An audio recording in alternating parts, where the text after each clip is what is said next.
Nearly 6 years to the day after it began, World War II came to an end. The war officially ended on September 2, 1945. The 1940s Battle of Berlin turned the tide that halted the German advances in Western Europe. 1941, Japanese attack on Pearl Harbor brought the United States into the war. By 1942, fighting two fronts proved to be too much of a challenge for the Nazis as they lost momentum. The Battle of Stalingrad proved to be a turning point for the Allies. 1944's Battle of Normandy, known as D-Day, allowed the Allies to advance into Italy, capture, and kill Mussolini. Only a few months later, during the Battle of Berlin, Hitler committed suicide to avoid capture. Nazis surrendered throughout Europe on May 9, 1945. The last holdout, Japan, surrendered on September 2nd.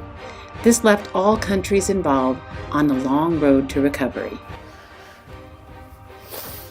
Anyhow, my father was writing sporadic because in Russia the mail was bad and during the war was worse. So I didn't hear him too often, but I was hoping that he'll make it. 1944, I think, they liberated our area, or 45, I'm not sure. And my father was still alive, things it's meant to be. Luckily, he was still alive, and he wrote to our town, and my aunt and uncle, Boris, and my aunt, they survived.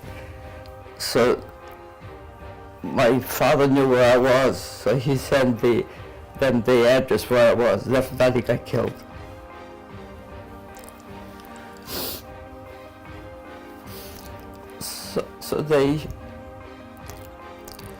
My aunt and uncle, they had a friend, Charlie Gelman, who was working for the KBG, who was a Jewish guy, and they spoke to him, and he made false papers that I was some kind of relative to him, and he had a Russian Jewish girlfriend who was taking 2 weeks vacation, and he convinced her, so she came all the way to Siberia, and she found me, and she told me she's from my town, and she came to take me home, so I didn't say goodbye to anybody. I just walked out. I had nothing to pack. I just walked out, and we're on the train coming. We stopped in Moscow. There was still a war going on, so people were still standing in line for food and stuff. Now I was in Moscow a few years ago. I couldn't get over. It looks like Palm Beach. They have all the same stores.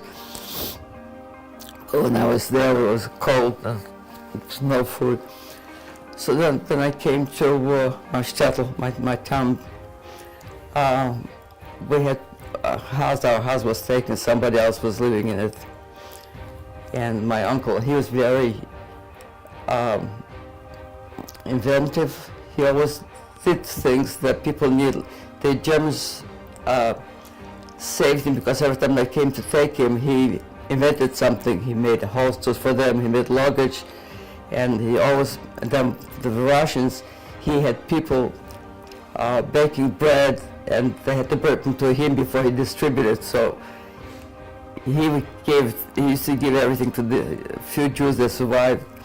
So it was too dangerous for us to stay in our town. So we went to Poland, to a lodge, where's my nephew. And a lodge, 5 people, we slept in one bed, this way, with our clothes. We never took our clothes off. And from lodge, somehow I didn't know what was going on, not basically, but I guess the idea was to go to Palestine, to get away from all this, because the Poles were not any better. They still had pogroms, and they still yelled, the Jews go to Palestine. And between the Poles and the Russians, it was no picnic, so we tried to get away. So then from Lodge, my uncle found a cousin of his, so they sent me to Berlin, and they were supposed to follow us.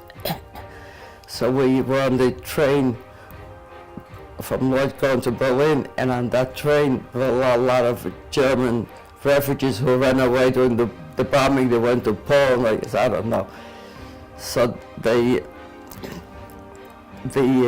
one of the guys checking for tickets, he realized that I'm not a German, so they took me off the train. They put me in a room. It was like detention thing.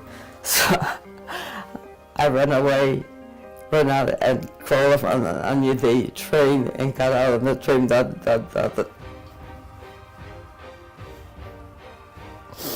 The other side, and I found that man that was with me, and then we got to Berlin, and they had it was like a refuge. It was a big building, and all the, I guess, survivors from camps and whatever, it was like a gathering house. I don't know how we managed to eat.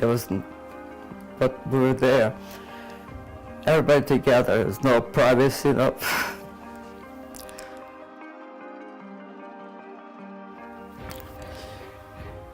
And there they said, when I was on the Russian zone, they said, on the American zone they're giving out clothes.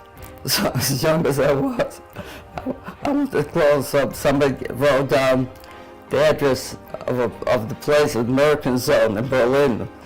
So I'm going on the train, and there's a man, I'm showing the address, so he grabs me, says, "They're Russian." Ruski, and that was, so I kicked him, I ran away, and after that I forgot Russian.